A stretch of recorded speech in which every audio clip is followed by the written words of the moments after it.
जय माता रानी दोस्तों, आप सभी का बहुत बहुत स्वागत है आपके अपने चैनल राधा कृष्ण ऑफिशियल में। उम्मीद करती हूँ आप लोग बहुत अच्छे होंगे। तो ये बताने के लिए कमेंट बॉक्स में ओम नमः शिवाय जरूर लिखिएगा। तो चलिए दोस्तों, आज हम इस वीडियो में प्रदोष व्रत की कथा सुनेंगे, जो कि ज्येष्ठ मास के कृष्ण पक्ष की त्रयोदशी तिथि के दिन प्रदोष व्रत किया जाता है।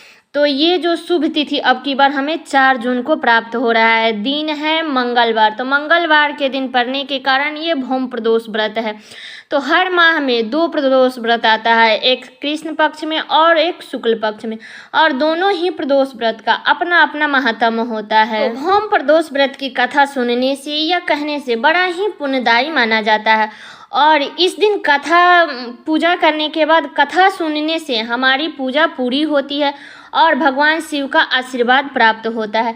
जीवन के सभी कष्ट से आप दूर होते हैं। तो आइए सुनते हैं मंगल प्रदोष व्रत की कथा। तो आप लोग कथा पूरा जरूर सुनिएगा। तो चलिए कथा को शुरू करते हैं। एक बार सूत जी बोले, मैं आपको उस एक बुढ़िया की कथा सुनाता हूँ जिसने यह व्रत किया और वह मोक्ष प्राप्त हुई। अत्यंत ही प्राचीन काल की घटना है। एक नगर में एक बुढ़िया रहती थी। उसके मंगलीय नाम का एक पुत्र था। बुढ़िया औरत हनुमान जी पर बड़ा ही श्रद्धा और विश्वास करती थी। वह प्रत्येक मंगलवार को हनुमान जी का व्रत रखती थी, यथाशक्ति उनको भोग लगाती थी, उनका पूजन करती थी। मंगलवार के दिन ना तो वो घर लीपती थी और ना ही मिट्टी खोदती थी। इस प्रकार से व्रत रखती थी। जब उसे व्रत रखते काफी समय बीत गया तो हनुमान जी ने सोचा कि चलो आज इस बुढ़िया की श्रद्धा की परीक्षा लेते हैं। तब हनुमान जी साधु का भेष बना करके और बुढ़िया के द्वार पर आ पहुंचे और पुकारने लगे, यहाँ कोई हनुमान जी का भक्त है जो हमारी इच्छा को पूरी कर सके। तब बुढ़िया ने आवाज सुन करके घर के अंदर से घर से बाहर निकली और साधु जी से पूछी, क्या बात है। तब साधु वेशधारी हनुमान जी बोले कि मैं बहुत ही भूखा हूँ, तू मुझे भोजन करा दे। तब बुढ़िया बोली, आइए बैठिए। तब साधु जी बोले, तू पहले थोड़ी सी जमीन को लीप दे। तब बुढ़िया बड़ी ही दुविधा में पड़ गई। तब बुढ़िया ने अंत में हाथ जोड़ करके कहा कि हे महाराज, लीपने और मिट्टी खोदने के अतिरिक्त जो काम हो आप कहें मैं वो करूँगी।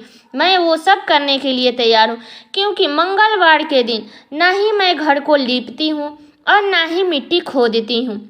साधु ने 3 बार परीक्षा करने के बाद कहा, तू अपने बेटे को बुला, मैं उसे औधा लिपटा करके उसके पीठ पर आग जला करके भोजन बनाऊंगा।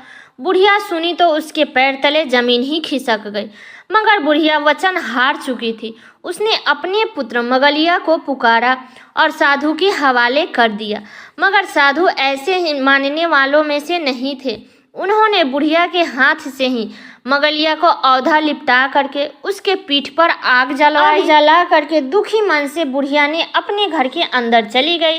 तब साधु ने भोजन बना करके बुढ़िया को बुला करके कहा कि तुम अपने बेटे मगलिया को पुकारो ताकि वो भी आकर के भोजन कर लें।